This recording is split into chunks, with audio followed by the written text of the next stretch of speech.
And in that laudable pursuit, we are happy to be led by Mr. Eric Holcomb.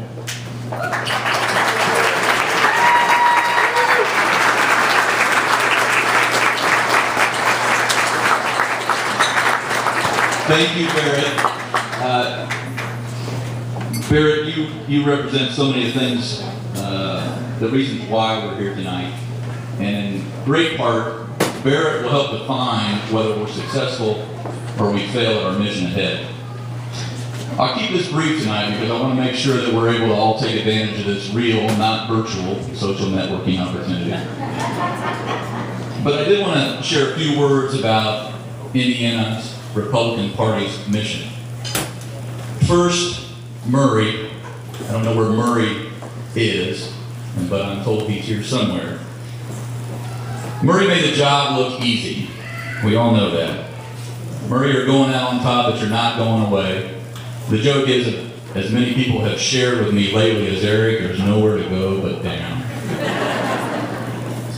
But what Murray and Kevin over the foundation that they laid, we'll do honor to that, and we'll build upon that. And the only thing that exceeds the challenge ahead is our own expectations, and it will be unrivaled by our optimism. But I hope that just because we've made historic recent gains, that no one expects us to rest on our laurels. Quite the contrary, our work is, of course, never done. And putting it on cruise control will not be our intent. The work, again, will only be exceeded by our optimism. And I ask you to share with that.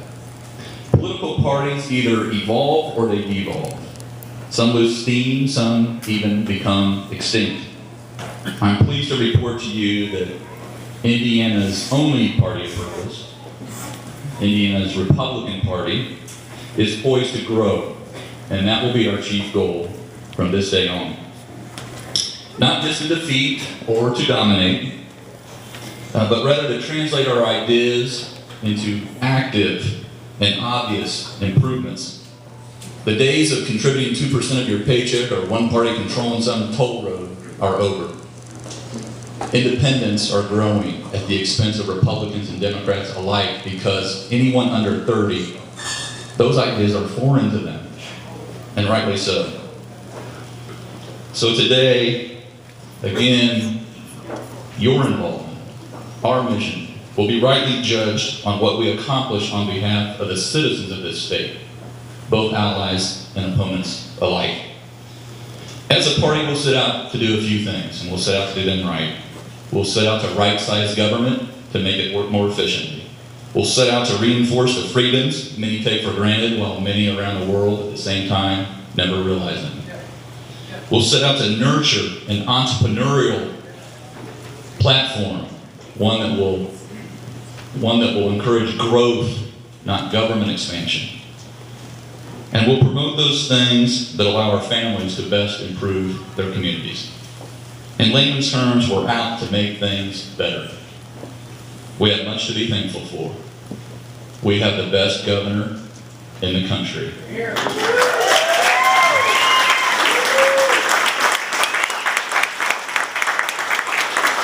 America has taken note. He's done some miraculous things, too many for me to rattle off tonight, but dare I say you can get into any BMV branch in under 7 minutes if you have to go at all. We're thankful that we have Speaker Brian Bosma.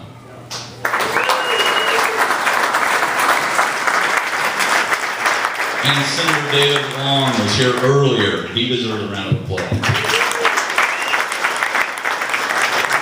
Both Brian and David have proven, and their members have proven to us time and time again, we can balance our budgets. We can live within our means. We can protect our AAA credit rating. We can maintain the best jobs climate in America and so much more. So Brian, thank you so much again. It was Ronald Reagan who, by the way, who said that the status quo is Latin for the mess we're in. So whether it's government or education or how we tax, we will reform.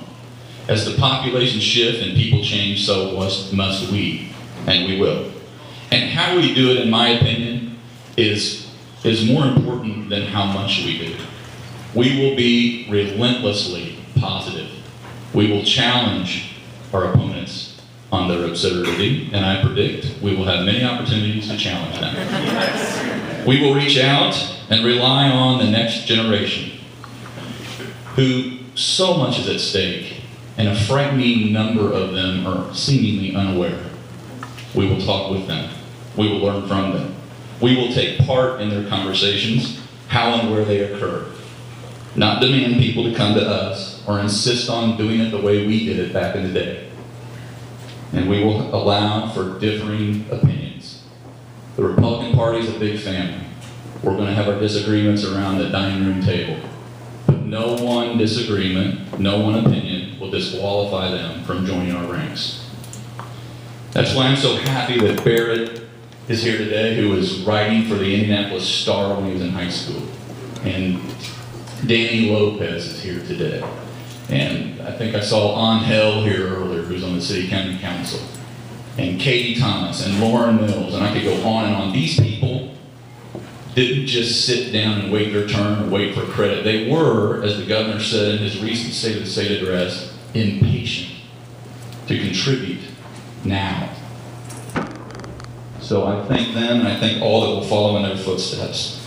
So in that spirit, I'm pleased to announce to you all first tonight that I'm promoting Justin Garrett to the Indiana Republican Party's Executive Director position.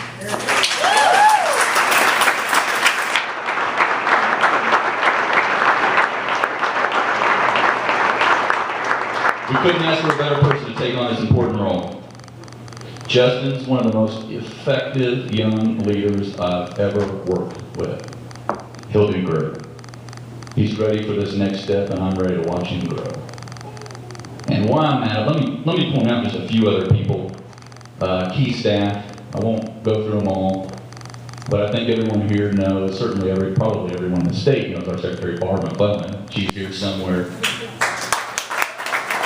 I know Peter Duffy, our sheriff, made it.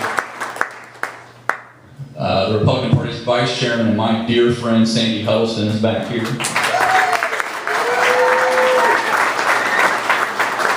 Sarah and Julie are heading up our fundraising efforts, so I really hope you hear from them soon. And I really hope you take their call. But if you hear from Tracy or Jeff and you want to volunteer, let them know, let me know, let anyone on staff know, and we'll get you plugged into our collective goal. In 2010, we proved we could win, and win big. Indiana Republicans represent the majority of our congressional delegation. Sent a little message to some of the Blue Dogs. We occupy both the United States Senate seats. We have all the statewide offices.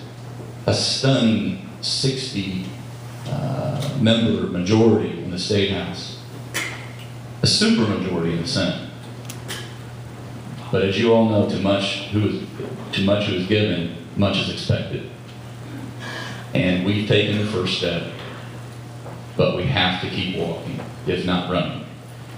So our attention now turns to equipping the Speaker and his members, the Senate, their caucus, our statewide elected officials, our congressional, equipping these folks with all the tools they need to keep Indiana moving forward. So now, I toast you all and ask that you join me in tackling this.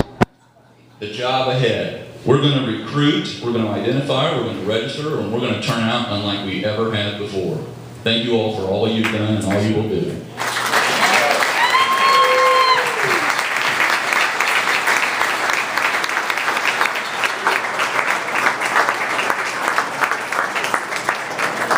Get back to the